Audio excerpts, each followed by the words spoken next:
10 محرم کے دن جعفر جن اپنی رسم تاج پوشی منا رہا تھا کہ اس کے قبائل کے جنات میں سے 2 جن روتے ہوئے جعفر کے پاس آ پہنچے اور جعفر سے کہا کہ ہمارا غسل زمین کربلا پر ہوا۔ ہم نے دیکھا کہ حسین ابن علی زمین کربلا پہ تنہا کھڑے ہیں اور کبھی حل منا سرین سرنا کی صدائیں بلند کرتے ہیں۔ ان کے عزیز و اقارب، بھائی بھتیجے سب قتل ہو چکے ہیں۔ وہ مظلوم امام استغاثہ کی صدا بلند کرتے ہیں کہ آیا کوئی ہے کہ جو اس بے کسی میں ہماری مدد کرے۔ میں حیرت سے جب زمین کربلا پہنچا تو دیکھا کہ میرے آقا کا بیٹا حسین اپنی گود میں اپنے جوان بیٹے کا لاش رکھے ہوئے ہیں۔ میرے مولا کا ایک ہاتھ زمین کربلا پہ ہے اور ایک ہاتھ علی اکبر کے سینے پر۔ بس اللہ اکبر کہہ کر مولا نے جیسے ہی برچھی کو نکالا تو اس کا جوان بیٹا تڑپنے لگا۔ علی اکبر کے خون سے زمین کربلا رنگین ہونے لگی۔ میرے مولا کا بیٹا فرمانے لگا کہ دیکھ دادا ابراہیم، نہ تو میری آنکھوں پر پٹی بندھی ہے اور نہ ہی میرے اسماعیل کے ہاتھ بندھے ہیں۔ میری یہ قربانی اللہ کے دین کے لیے ہے۔ اتنے میں عرض کرنے لگا کہ اے ابو تراب کے بیٹے، یہ آدم ذات ان کی کیا مجال کہ آپ کو رلائیں، آپ کے بچے کو قتل کریں۔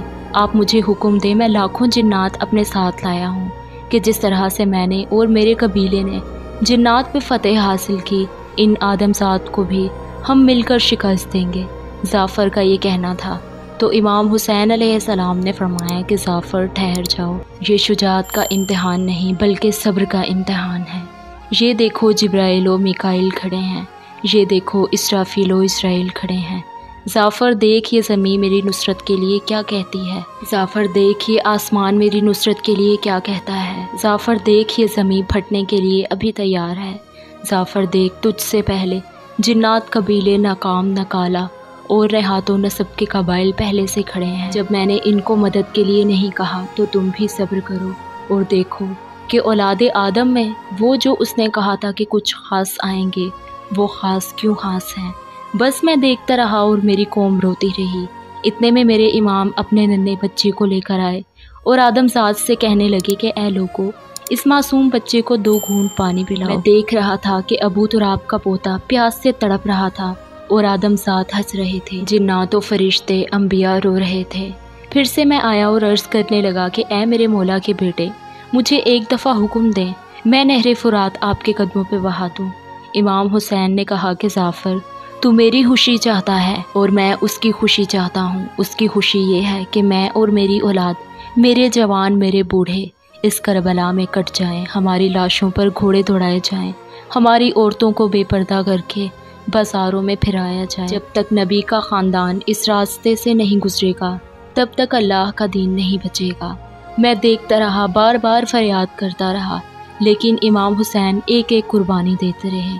میں مسلسل اپنے قبائل کے ساتھ طواف کربلا کرتا رہا اور ایک ایک لاش پہ آیا۔ کبھی قاسم کے ٹکڑوں کو دیکھوں، کبھی عباس کے بازوؤں کو دیکھوں، کبھی حر کے گلے کو دیکھوں تو کبھی حبیب کے سر کو دیکھوں تو کبھی علی اصغر کا ننھا کٹا ہوا گلا دیکھوں۔ بس اتنے میں میرا مولا حسین میدان میں آیا۔ پھر میرے مولا حسین کا میدان تک آنا تھا کہ مجھے وہ فرشتوں اور جنات کی جنگ یاد آ گئی کہ جو میں نے امام حسین کے بابا علی کے ساتھ لڑی تھی۔ وہی روب تھا، وہی جوش تھا، وہی ذوالفقار۔ آدم ذات گھبرانے لگے، کوئی یہاں بھاگنے لگا تو کوئی وہاں بھاگنے لگا۔ بس جب ہزاروں کے لشکر نے علی کے شیر کے سامنے مات کھا لی تو آدم ذات میں سے کسی نے کہا کہ یہ علی کا بیٹا ہے، جاؤ اسے چاروں طرف سے گھیر لو اور تیر بھالے نیزے دور سے پھینک کر مارو، جو بھی قریب جائے گا وہ فنار ہوگا۔ دور سے مارتے رہو، کبھی نہ کبھی تو حسین جی سے زمین پر آئے گا۔ بس ہزاروں لوگوں نے جب میرے مولا حسین کو گھیر کر ان پر حملہ کر دیا تو کسی نے خیام کو آگ لگا دی۔ بس میرا مولا کبھی لشکر کی طرف جاتا ہے تو کبھی خیام کو بجھانے کے لیے جاتا ہے۔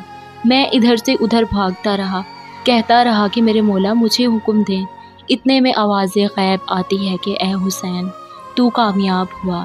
بس اس آواز کا آنا تھا، فرشتے، جن، انبیاء، اولیاء سب رونے لگے اور امام حسین نے رضن بقضائے ہی و تسلیما لامر کہا اور ذوالفقار کو نیام میں رکھ دیا۔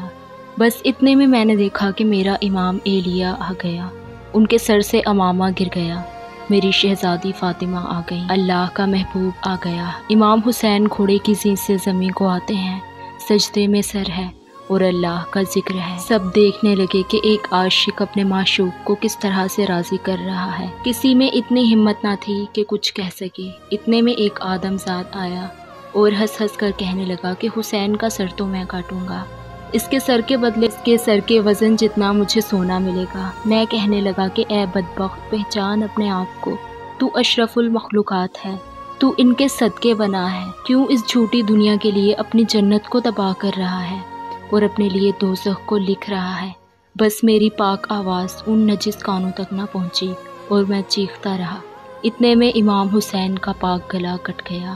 جیسے ہی سر مبارک نیزے پر آیا، جیسے رات کی تاریکی کو چیر کر آفتاب آسمان پر آیا، امام حسین کے لبوں پہ اللہ کا ذکر تھا، اور اس ذکر کو دیکھ کر میں نے اور میری پوری قوم نے سجدہ شکر کیا اور تسلیم کیا کہ ہم نے مان لیا، انسان اشرف المخلوقات ہے۔ اگر انسان ایسے ہوتے ہیں تو ان کو ایک سجدہ نہیں بلکہ لاکھوں سجدے کیے جائیں تو بھی کم ہیں۔